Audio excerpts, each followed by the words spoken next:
Thanks so much for making the time to speak with us. I appreciate you getting a hold of me. Thanks.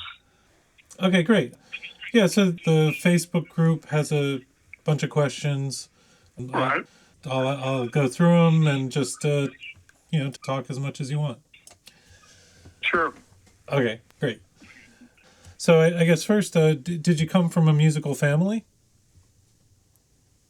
I did. My mother was a singer, back before the war, and she finally got out of it when she got married and whatnot. But everybody in my family, we were raised Baptist and sang in church. Both my sisters played in the band, so I played in the band. And we all started, like in sixth, seventh grade. So, yeah, very musical family. Great. What was your first instrument? Actually, guitar was. The reason I started playing bass is back in the days when I was in high school, we had a garage band, like a lot of people did. And we had four guitar players, Right. Which I was one, and a bass player and a drummer. And our bass player moved away. And, of course, in those days, musicians were at a premium for garage bands. They weren't, this was before the Beatles, So the bass player moved away, and everybody said, well, hey, Davis, why don't you just play bass? Because I played sousaphone and tuba in the high school band. So that's a bass instrument. You can play the bass. I said, okay. So that's kind of how I got into it, but it turned out to be my first instrument. Great. And what town did you grow up in high school? What town was that? Church, just north of, it's about 25 miles northeast of San Antonio. Okay. Between San Antonio and Austin. What was Austin like when you first went there? Well, it was a real burgeoning scene, really, because, that was a pivotal time politically and musically in the whole world. Everything was happening in the mid-'60s, And it's funny how I got hooked up with the elevators, because I graduated in 1965, and for our senior party, we went to Bandera to a dude ranch up there, and they had a band playing there, which was Max and the Lingsmen.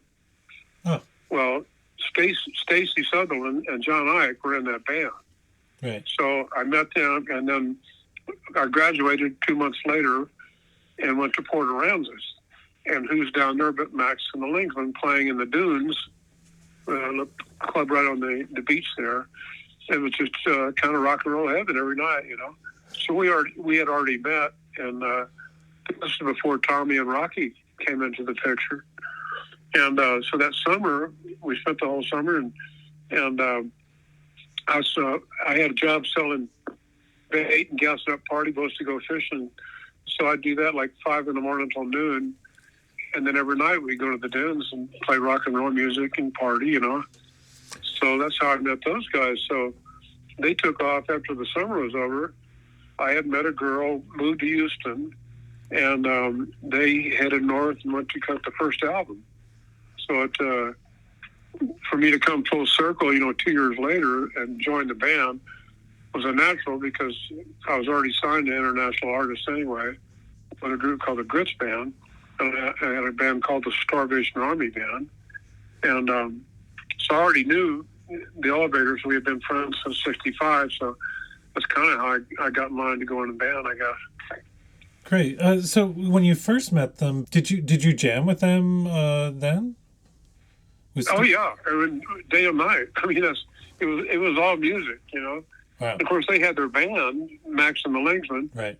But I'd sit in with them now and then, because I played music, and then during the day, after I get off work at noon, I'd go over there to where they were, and we just kind of hang together and play music, and Benny played his fiddle, and it was pretty cool. Cool. So were you mostly? It was kind of an all-consuming music thing, Were you mostly playing bass with them, or would you play guitar too, or? I played guitar, bass with them, yeah. By then, I was pretty much committed bass player, Cool. I loved it. What was your impression of Stacy when you first met him then, like as a guitar player? He was the sound.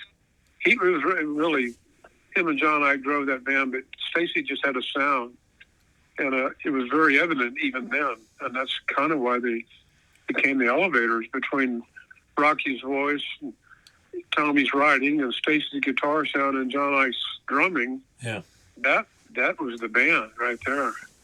And Stacy was like a pioneer. I never heard anybody play guitar like that. And using the tape echo and the high volume distortion and things like that. You never heard people do that. Cool. It's pretty cool. Yeah.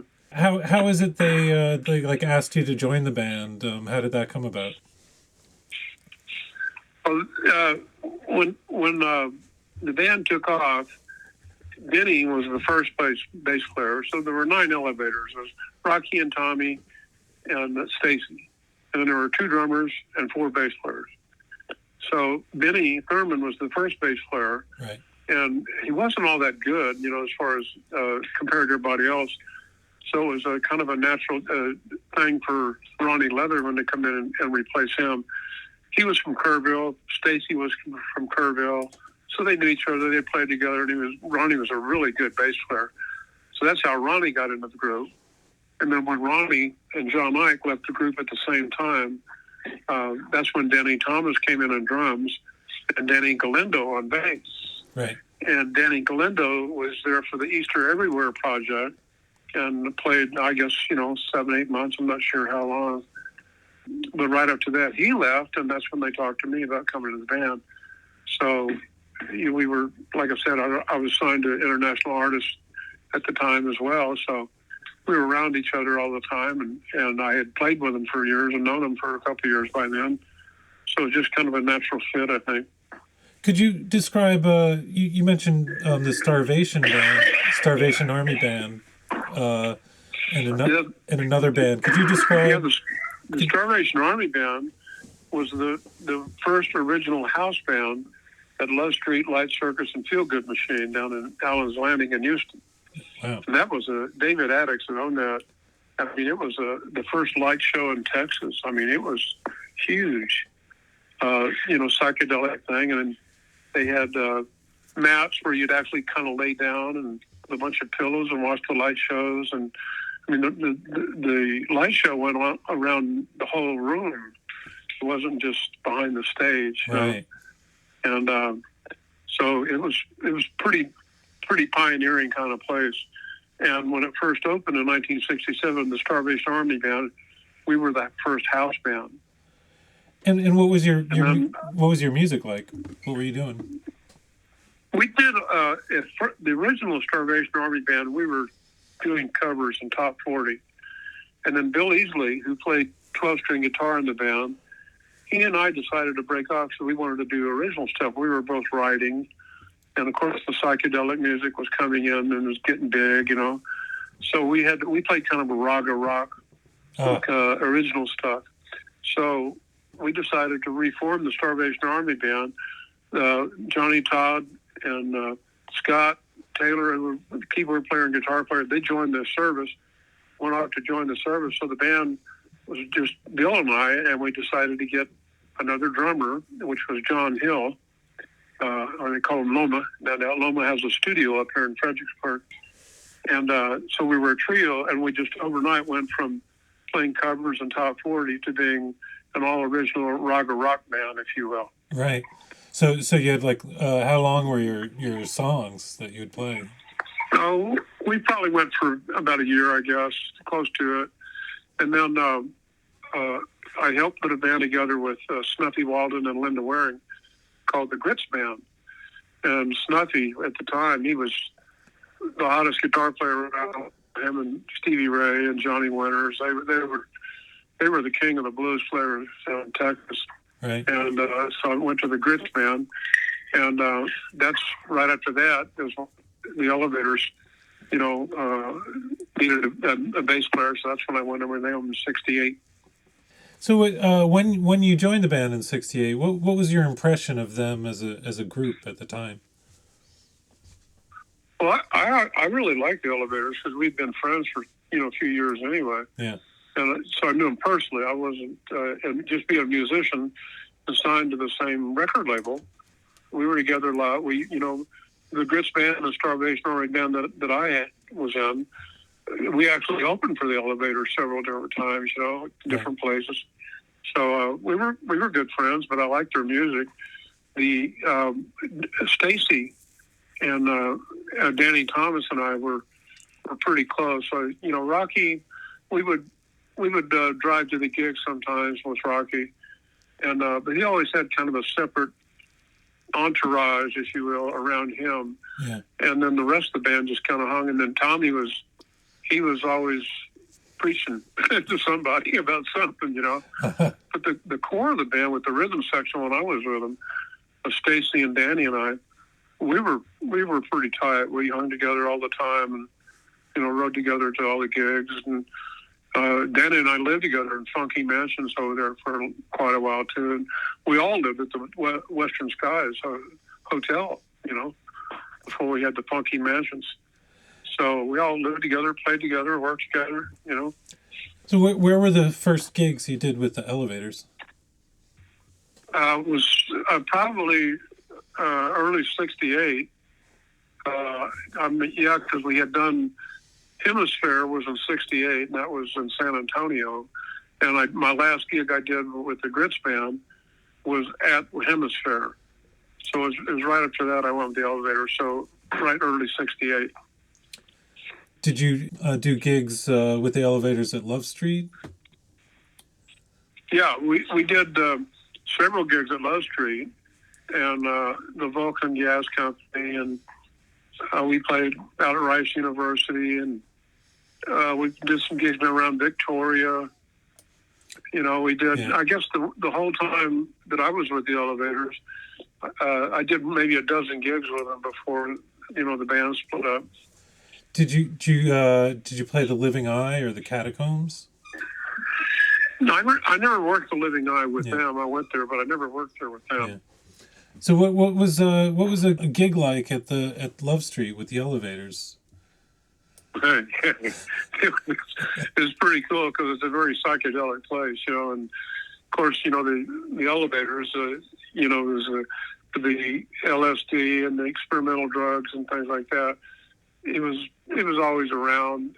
So I think some of the wildest times that I had playing gigs with them was probably at Love Street because it was a psychedelic light show anyway, but we were playing there one night, and of course Tommy pretty much assisted everybody, take LSD for the gigs and whatnot. Yeah.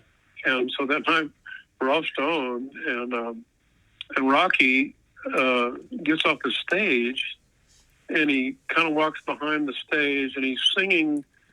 Took the microphone with him. He was singing in one song, but he was playing another song while the band was playing the third song. Oh boy! And the audience was right with us. They knew, they understood what was going on. So it got pretty wild. That's cool. And I know one gig we finished, I had a big stack of dual Showman amps. Back in the days where the more volume on it, the more amps you use, So I had 4 dual Showman bottoms with D115 speakers, and it was bigger than I was, And I had them kind of V'd. And after the show, there were 2 exits off the stage, so you could go either way.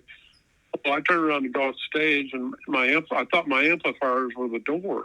So I kind of pushed with my bass at what I thought was the door, which was my amplifiers, and it wouldn't budge. So I gave it a good shove, and my amps came tumbling down. And finally, Tommy just grabbed me and said, "This way, Duke. Come on, this way." So how we even played, sometimes I'll never know. I really don't. Do you have a favorite memory of a gig that you played, like a favorite gig with the Elevators? I would say it probably Love Street because I played there several times with them, and I was at the house band there originally. I was kind of like I kind of grew up in Love Street, So that was always a very special place, and with the light show and everything, and people were just, when Hendrix was in town, he stopped by, and you know, it was a hot spot, you know, so something was always going on, you know, Yeah. and when we played there, it was just packed. I mean, really very, very unique situation, you know, just kind of one of those places in time, you know. Yeah, I can only imagine. So let's jump to the Bull of the Woods sessions. I don't know, just tell me about how those sessions started, how you were involved with that. Well, of course, when I first came in the band, the plans for the Bull of the Woods album was, you know, already on the drawing board, Right. and I don't think any of the tracks had been cut yet. But I remember the first thing we did was May the Circle Be Unbroken, and that was Rocky just playing a B3 organ, and we had a few sound effects in it. I think Danny had an ashtray that he was playing with a drumstick, and you know, things like that. Right. And but when we started tracking, Stacy, the whole idea, and I don't know how this has been convoluted with time, but Stacy, that was supposed to be his project. Rocky and Tommy by this time were at war with each other. I mean, one night in rehearsal, Rocky flew across the room and jumped on Tommy. We thought he was going to kill him, you know. So they weren't getting along real good. So when the tracking was done on Bull of the Woods, Rocky would come in and do his parts, and then Tommy would come in separately and put his parts on. Right. And of course, Danny and Stacey and I were there the whole time. So we ended up doing a lot of tracking that Stacy had written, and we had things that were going to be on the album. We knew "Living On," "Doctor Doom," some of that we knew was going to be on the album, which was Rocky.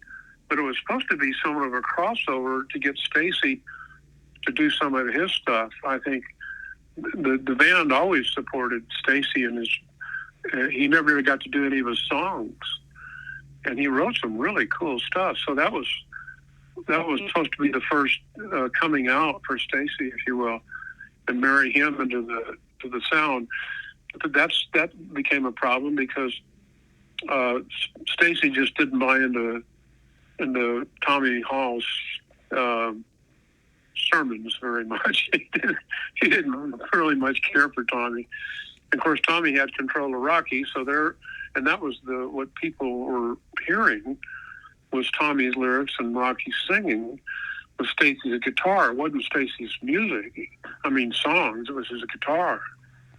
So I think the band agreed that, you know, we should spread out that next album, Bull of the Woods, and let Stacy, you know, bring him out front and let him shine a little bit with his material. So you're talking about the overdubs. Who brought the horns in, and whose idea was that? Oh, yeah. That was Fred Carroll, I think. That was a piece of shit. Everybody hated that, man.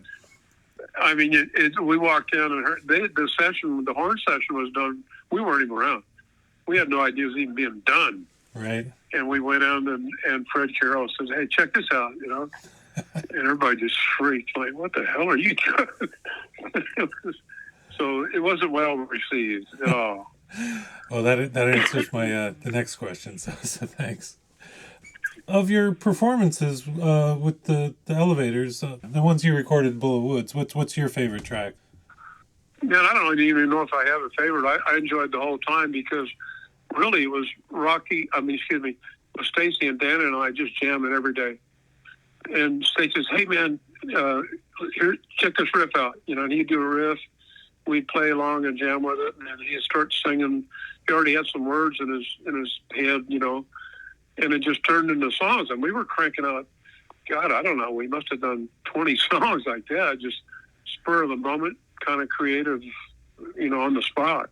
Yeah. But everything that ended up on the album was, I enjoyed it because it was me, you know, not learning somebody else's bass parts for the most part. It was me creating the bass parts, and of course that was a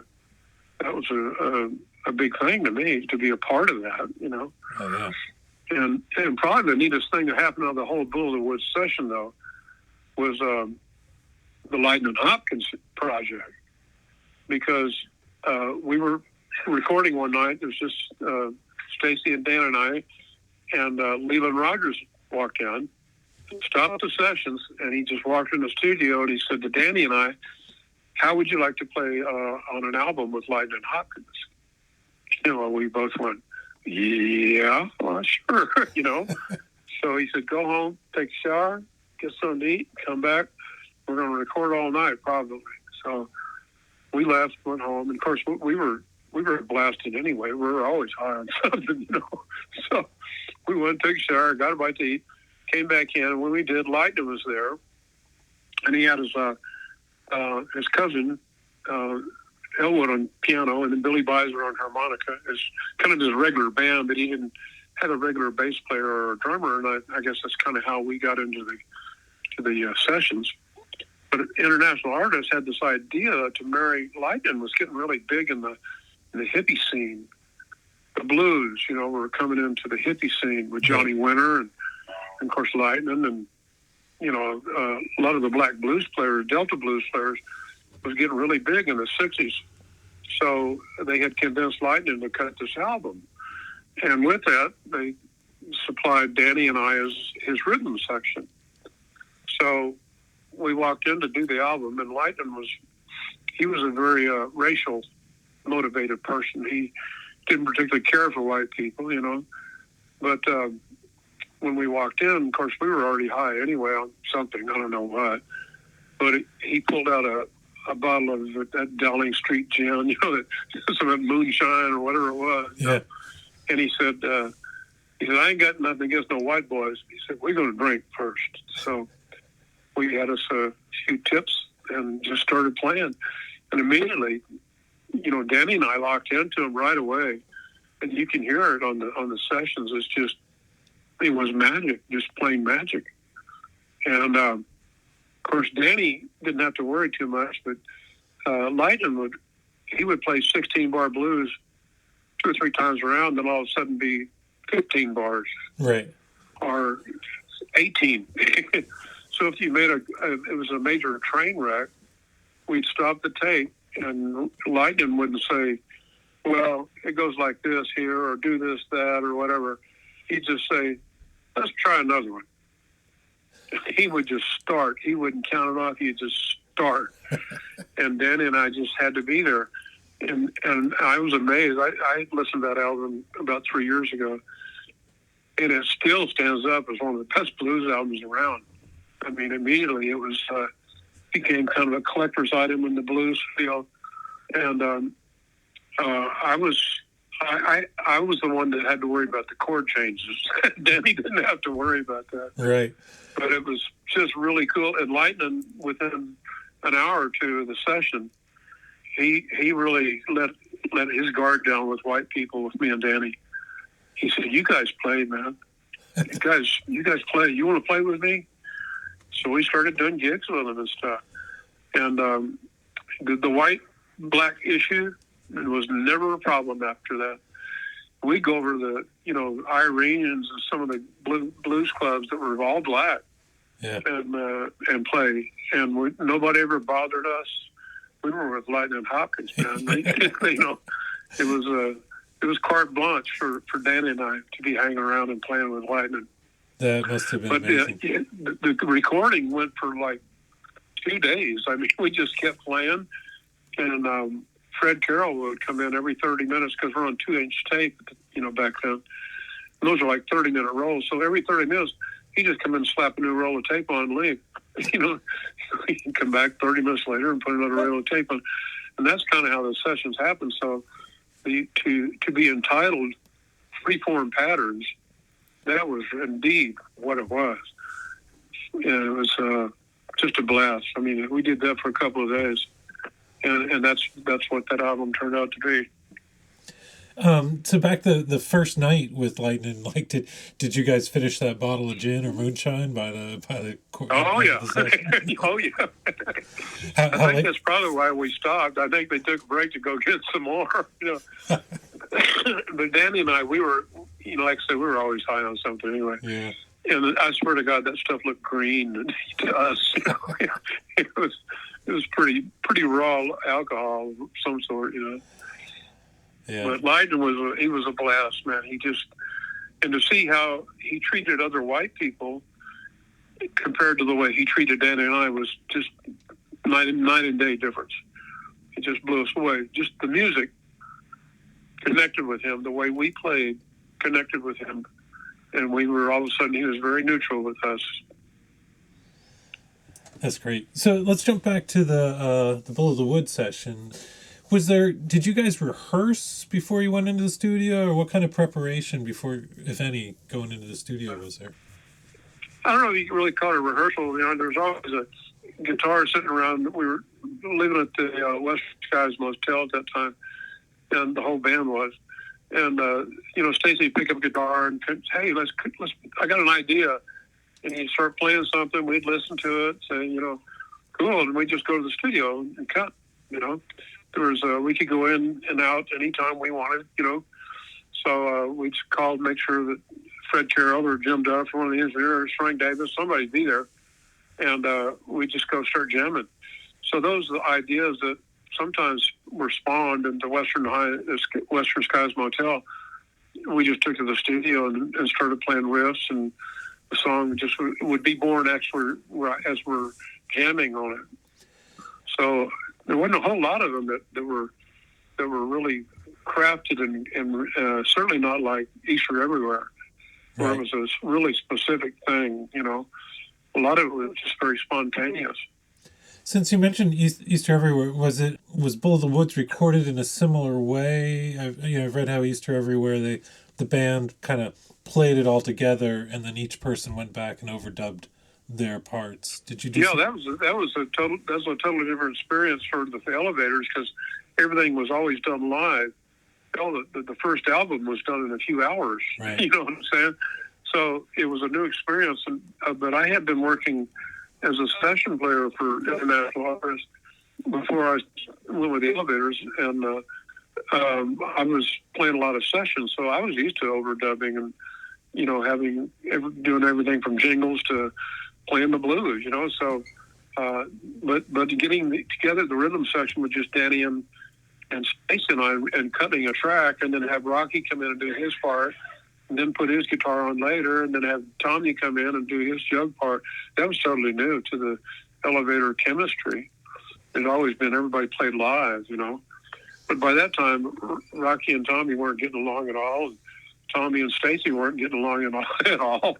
And I never had any problem with Tommy. I just kept my distance, Yeah. Great. So would you say Stacey was in charge of those sessions, or who was in charge? Yeah, Stacey, definitely. Do you think it was the record that Stacey wanted to make, or was it made because so many of the original band members weren't as present? Well, I think it was partially Stacey's, project. Danny and I were constantly pushing him to do more, and the five of us never hardly were together except on a gig. Right. So the whole thing of trying to get Stacey's music, and you have to remember we were recording all the time. We were laying tracks down and laying tracks, and and then they would develop into something. And wow, let's put this on the album. Well, there still had to be things that had been planned to be on the album, or that Rocky and Tommy were doing. So it was kind of a constant battle about what are we going to put on here, or what are we going to leave out. Maybe we should save this for the next album, whatever. But I think the main focus for even Rocky was to get Stacey out there more. Huh. And certainly Danny and I were, because he was a really funky guitar player. I mean, he had it going on, and we just loved working with him. And I think because we were together all the time, we were very close. So the music meant more than just playing with Rocky and Tommy and doing the old Elevator thing. You know what I'm saying? Right. If the band were going to grow, if the band had stayed together, and if Stacey, had lived, knows what the potential that could have been, because Stacey could have been a driving force, and probably Tommy might have been out of the mix at that point, and would have just been Rocky and Stacey. Yeah. I mean, nobody knows that. we talked about it for, several years afterwards, because Danny and I lived together for quite a while as well at Funky Mansions. And, we sit around playing. Danny's a great piano player, too, by the way. So we'd be playing music and, said, boy, what had happened, if Tommy had not been around, what would the music been like? Because sometimes the jug thing aggravated everybody, Yeah, it sounds something that was so unique that made the sound and helped make the band very, very well known, but still was cut within the band. It was not well received. Let's put it that way. Yeah. What would you say Stacy was at the time of Bull of the Woods, like mentally or emotionally? Like how was he doing at that time? He was having a very difficult time. I think that was part of the ultimately what led to his demise. And he was doing, heroin and shit like that. And he was the only one doing that I knew of. I know Danny and I weren't. Right. And so he would get in these depression things, and it seems like we were constantly trying to, pull him up and say, "Come on, man, let's just go play. Come on, let's write. Let's go record." We had all this at our disposal, and Stacy had his chance finally. Yeah. So Danny and I often wondered, between the two of us, how come he's not responding better? Everything he wants is right in front of him now. Tommy's out of the picture. We're limited to what we're doing with Rocky. He's getting to do his stuff. We're behind him. We got the studio. Everything was in place. So it kind of baffled Dan and I pretty much why he was in such a depressed state all the time. I guess it was just the drugs. Yeah. Do you think he was under pressure to deliver the album? Was that affecting him? No, I don't think so. I think he was living more of that one freak out he had over there at the theater and around in Houston. Yeah. That never left him. I mean, that one night, he slipped out and saw the devil. And he never got over that.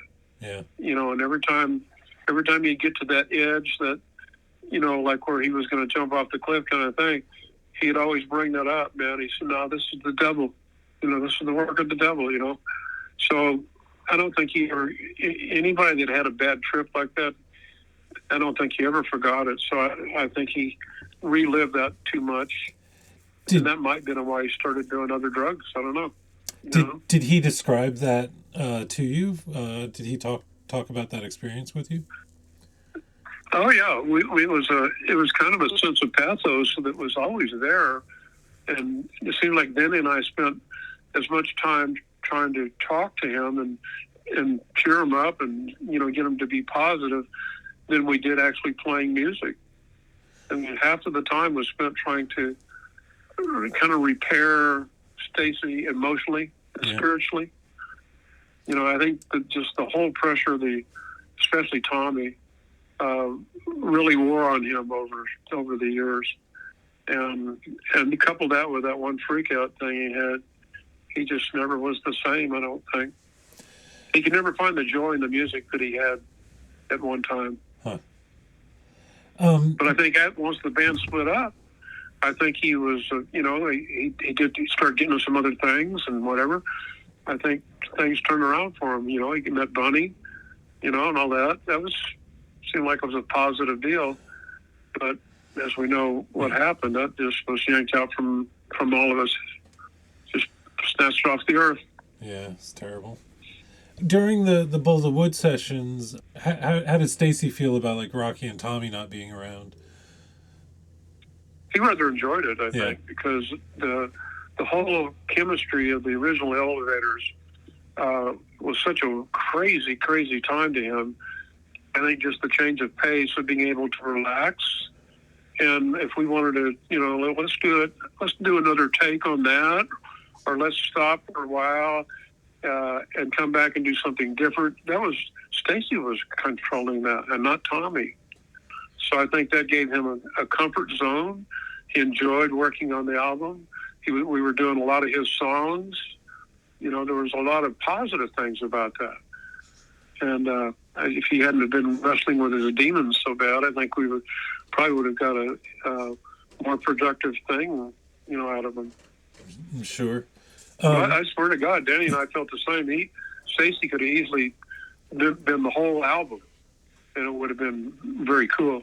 Would it have been different? Absolutely. Right. It wouldn't have been, this. It would have been psychedelic for sure, but it would not have been 20,000 birds of Maya baked into an atom you mesmerized. No, it wouldn't have been that stuff. It was more of a blues oriented thing. Yeah. It was Texas funky, but it was psychedelic. Just the way he played was psychedelic. Yeah. And Danny and I had it down. Danny made such a big difference in that band when he left. When John Ike left, John was he was a phenomenal drummer, but he was an animal. He had such power. Danny came from a rhythm and blues background, playing with a lot of black soul groups and stuff, and he had that East Coast tight snare sound that went so well with the Texas thing. And he and Stacy and I we had that combination. We all loved it. So then, what was it like when like Rocky or Tommy showed up at the sessions? How'd that affect Stacy? Well, there was always a lot of tension because I think there was the contention was so heavy between Rocky and Tommy and Stacy and Tommy, and everybody else. Danny and I just tried to stay out of the way, So that between the three of them, then that was the core. That was the elevators: Rocky, Tommy, and Stacy. Right. And Tommy had such a raw impact, if you will, on. Of course, Rocky was just a man child. He was just, he was way out there, and Stacy, I think, probably had more resentment towards him because he wasn't that far gone like Rocky was. Rocky, I guess, was manipulated by Tommy, and Stacy was not about to be manipulated by anyone. Right. How was Rocky at the time of the Bull of the Woods sessions, like mentally, spiritually? I didn't see much difference from when we go out and do the gigs and whatnot. He always was. He was always peaceful. He had no problems. He enjoyed where he was at. Half the time, he didn't know where he was at, but he could pull off the psychedelic thing. Like the one night at Love Street when we're doing 3 entirely different songs. Yeah. I mean, and that was normal kind of stuff to Rocky, I think, But he was always in a good mood, and if we'd be sitting there before the show sometimes he'd just be Rocky and me and my girlfriend just sitting there, visiting, and everything was fine. And then when Tommy would come in and say, all right, it's time to drop, time take drugs, so everything would change. And then Rocky would put on his business face, time to go play. But the rest of the time he was just like an innocent child. So during the sessions, like what were you guys, eating, drinking, smoking? What was your keeping you sustained through the Bull of the Wood sessions? Well, we was always smoking pot, first of all. But there wasn't hardly any alcohol around. It was just drugs. Of course, Tommy and Rocky both they were dropping acid all the time. And I think Danny and I just did it, and Stacy on the gigs, Yeah. And but during the sessions, there was always a lot of pot. And, nobody really cared about eating because if you're on psychedelics, that's usually the last thing you want to do anyway. But if we're just smoking pot, somebody, let's go get a hamburger, Right. So the session would stop for a while, Or unfortunately, one of the engineers like Tim Duff or Frank Davis or Fred Carroll, whoever's engineering that day, would stop the session and say, let's take a break, guys. I need to go get something to eat. Y'all want something? And that's how we would just take a break. And unfortunately, some of the times, Tommy would disappear and wouldn't come back, Right. So that's when it started becoming unraveled. They had done the first 2 albums in such a controlled environment. It was Tommy running everything pretty much, Like I said, that first album was cut in a few hours. Yeah. But even the Easter Everywhere took more than that. But they were scheduled session. Everybody was playing at once, and Tommy was pretty much dictating what was going on. And of course, Walt Anders was a big part of keeping that held together. You know. On the Bowl of the Wood sessions, how many takes of each song were there? Oh, I don't think we ever did anything more than 2 or 3 times. You know, and there's times where I know on "Living On," that one song. Yeah. I went in and redid the bass part once. You know, I think Fred Carroll was in the session. He says, "Let's redo this bass track." Well, okay, I was used to doing that kind of stuff. And I know Ronnie came back in and redid some bass tracks as well. Huh. So it's really kind of hard to tell. I think Ronnie and I both know who played on it, on what tracks. You know, it's sometimes the track sheets were even a mystery because there was it showed on one track sheet that Snuffy Walden, who was the guitar player in the Grits band, was on a track, and he wasn't. He never played any of the sessions. But the Grits band, we were signed to international artists. He was there at some of the Elevator sessions, just like a lot of Bubble Puppy was there. You know, it was like a one big family. You know, there were 4 or 5 of the bands that were signed to international artists besides the Elevators. Right. That were always hanging around. That was our home. That's where we cut music and made our recordings and did all that. So even the track sheets were kind of, they were off a little bit too, I think, you know, because Snuffy never played on an album there. Huh. And it also said that when that Stacy got upset because he couldn't play on Lightning's album, and that wasn't true at all. Leland Rogers came in and asked Danny and I if we'd like to do the session. We were right in the middle of cutting the track for Bull of the Woods when he came in and stopped the session and asked us if we'd like to play with Lightning. And we said, yeah. Stacy was never asked, and it didn't bother him. He said, man, that's cool, guys. Yeah, you know. But somehow or another, there was a rumor that Stacy was asked to do it and didn't want to do it, or he was upset because he wasn't asked. And, you know, there's so many hearsay things, you know, revolving around the Bull of the Woods project, because I think the demise of the band was happening at that time. So as it became unraveled, all these different, you know, stories about what happened, what didn't happen, you know, all that started coming out different. Whereas up to that point, up to Easter everywhere, it was the band. The band was everything. Yeah. The band was always together, you know. It's totally different. I'm not sure if Tommy and even Rocky took to that. I think they both were very comfortable with how it was up to that point. I don't think they liked the idea of overdubbing and doing that kind of stuff, you know. Well, after the Bull of the Wood sessions, what was your interaction with Stacy after that? I love Stacy. I thought he was really cranking some good stuff out. We wanted to keep going. You know, I don't even know why we. You know, sooner or later, the Lee Rogers and the record company, Bill Dillard, whoever, somebody said, "Okay, that's it. Let's print it." You know, so. But there were songs that didn't make the album. And there were a bunch of them that Stacy was still writing. We were still jamming on a lot, you know. But I think they wanted to put enough of Stacy's new, you know, to see the new Elevator sound, if you will. Yeah. And mix it in with Rocky and Tommy's stuff.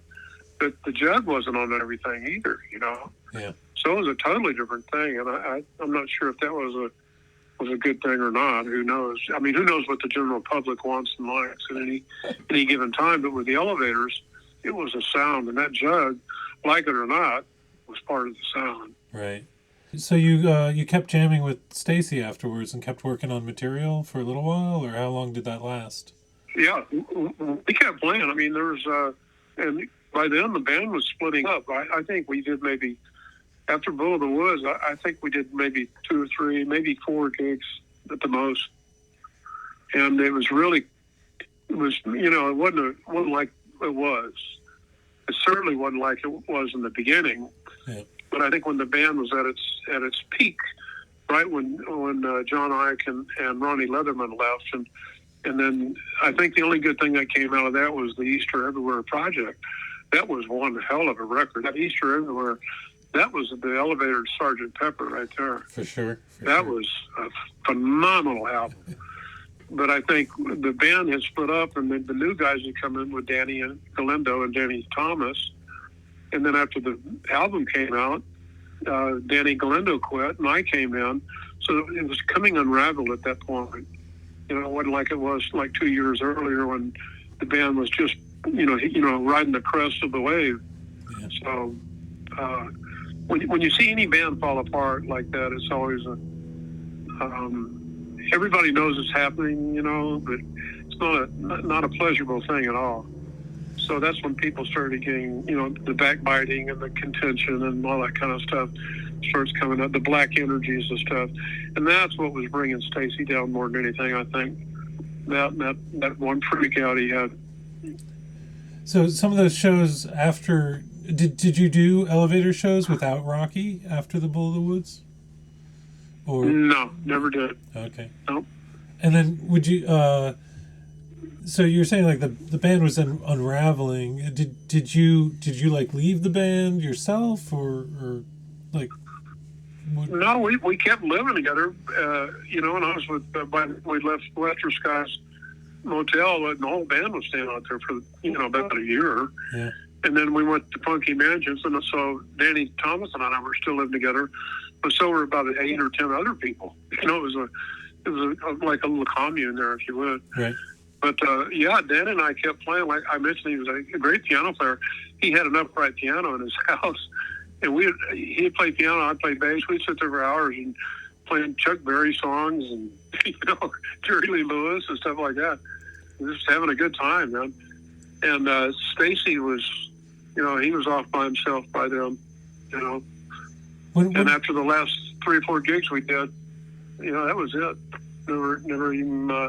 I never even saw Rocky or Tommy or Stacy after that. Did you ever see Stacy again after that last gig with him? No, never did. And of course, by then, I was in another scene. And I was off. I started working show bands and going to Las Vegas. So I totally out of the elevator. Local Austin, psychedelic scene. I put on a tuxedo, went to Las Vegas, started playing the show bands. So it was a different world for me. Yeah. What did you think of, like, when Tommy was leading the band? What did you think of his leadership of the band? Well, I thought it was kind of a power trip, and I know we all talked about it amongst ourselves when Tommy wasn't around. So I think we all shared the same feelings as far as, he's got total control, and we're not necessarily happy about it. But I think Tommy was kind of living his own lyrics, Stacy, Danny, Thomas, myself, we didn't really live it like he and Rocky were doing it. They were on another plane. They were writing some incredible stuff, but I think they were putting themselves into it where it was a reality to them, or to us, it was about the music. It's about the groove.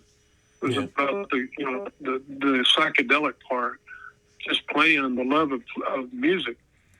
So I think we were alienated the further along it went, especially because Rocky started getting further and further out there, and so did Tommy, for that matter.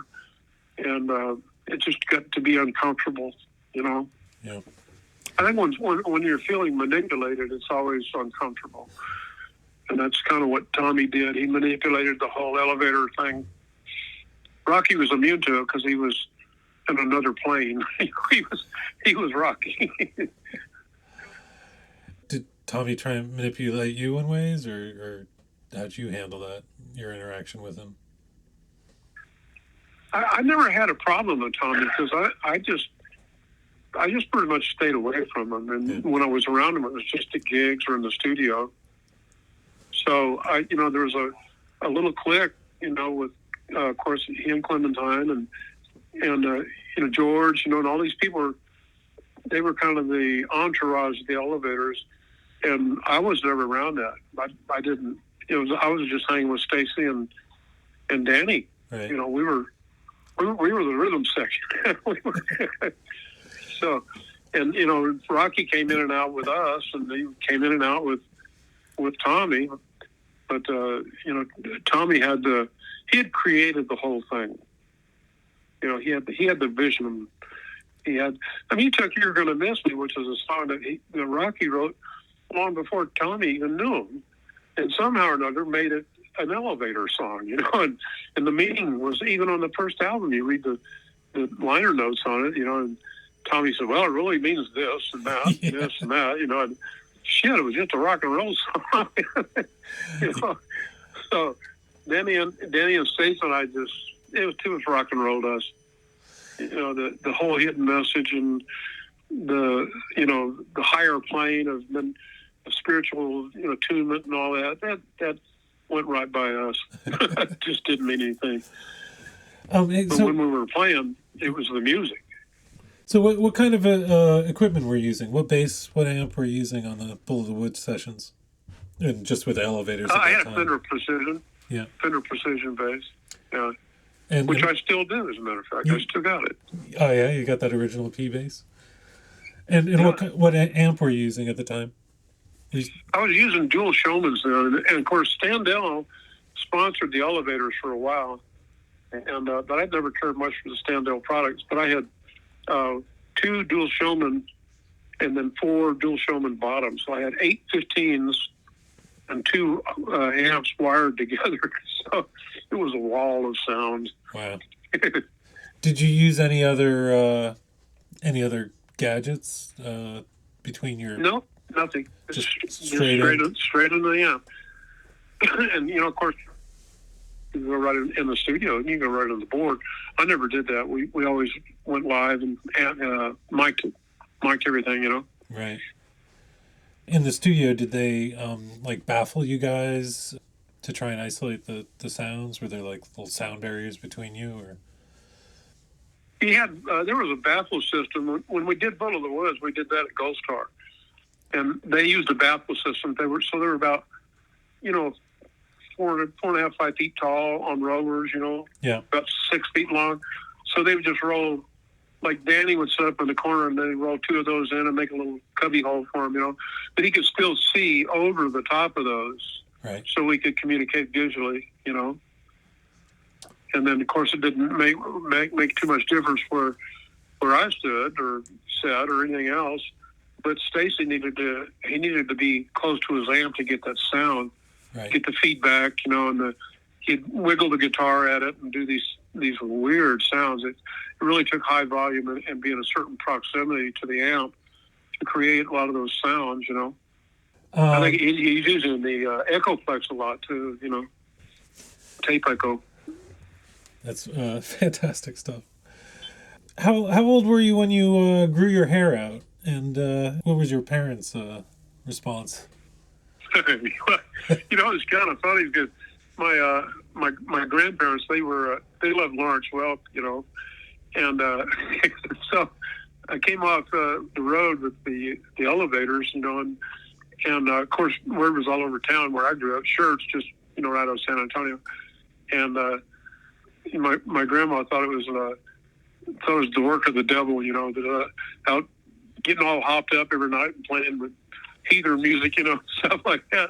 They were pretty hardcore Baptists. But it so happened a couple of years later, I was with a group called Bojangles in Houston, and we had a TV show in the morning. And they would have, Steve Edwards was the host. And we did the show every 5 days a week. And one show, they had Lawrence Welk on there with Phyllis Diller and Wilt Chamberlain all in the same show. So I got to play with Lawrence Welk. And after that, my grandma thought that was cool. But, to be with a famous rock and roll band didn't mean shit. But the fact that I got to play with Lawrence Welk, that was her. I had really made it then, so. That's great. It was kind of ironic. Yeah, and of course, the music thing was something we had grown up around. But I think like in that era, it was just like the 50s and the 60s was the same way.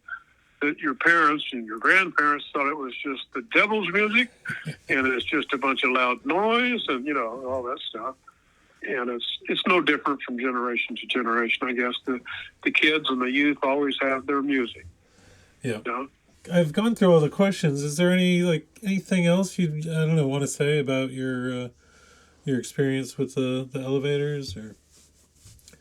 Well, I tell you what, it was one of the best experiences of my life because it got me started in the business at a very early age. And also, if it hadn't been for the elevators, I'd have never had my Lightning Hopkins experience. And Danny Thomas and I were the only two white guys ever record with that man. And we were able to play a lot of gigs with him too after that because we got along so good. So those experiences wasn't for the elevators. That had never happened. Right. And it's kind of funny every once in a while because I've never got out of music. I've always stayed in it, and I've had my own band for 40 years. And I remember I was playing in Fort Worth down the stockyards one night. Somebody came up and said, "Man, you're the elevators, man. That was cool, man." He said, "What about this song?" And he wanted me to explain the meaning of "Slip Inside This House." Right. I was saying, man, I was the bass player, man. I wasn't writing that stuff, and I have no idea what it meant. I was getting high and playing rock and roll with buddies. That's what I was doing. So, I guess in that respect, it really got me started in the music business, and a lot of it I have very fond memories of a lot of the elevator stuff. A lot of it was just, I was kind of on the tail end of the riding the crest of the wave, if you will, but it was still some pretty neat stuff, pretty neat thing to be associated with. And I did enjoy my time recording and playing with Stacy, especially, and Danny Thomas. I talk to Danny all the time. It's just like we had just saw each other last week, and I can still remember what a snare sounds like. It was a wonderful experience in a lot of ways. How's Danny doing? He's doing good. He don't want to really talk about nothing from the old days, or we talk quite a bit, but he doesn't really care about the elevator legacy. And he got way out of music a long time ago. Yeah. And I said, man, we ought to get together and play. He said, oh man, I quit that a long time ago. He's in a different world. Yeah. Started working as a hospital orderly or whatever. And that's great. We all lived through it. Yeah. So is he still? I'm happy. For that, I'm very sad that Stacy didn't live through it long enough. Yeah. Rocky, tragic. Of all people to last, Rocky was the one that went on for decades, man.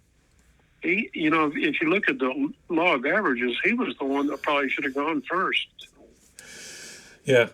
All the drugs and being thrown in the state mental hospital and shock therapy and all that stuff.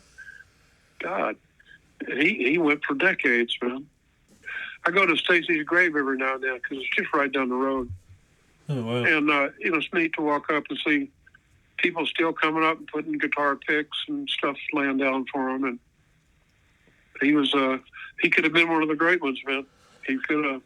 Oh, I think he was one of the great ones. He's just he was, yeah. And he could have done so much more. Just like Buddy Holly, right. Gone way too soon. Thanks so much for taking the time to talk. This is totally a pleasure to hear your stories and experience, and I'm sure everyone in the group's gonna appreciate.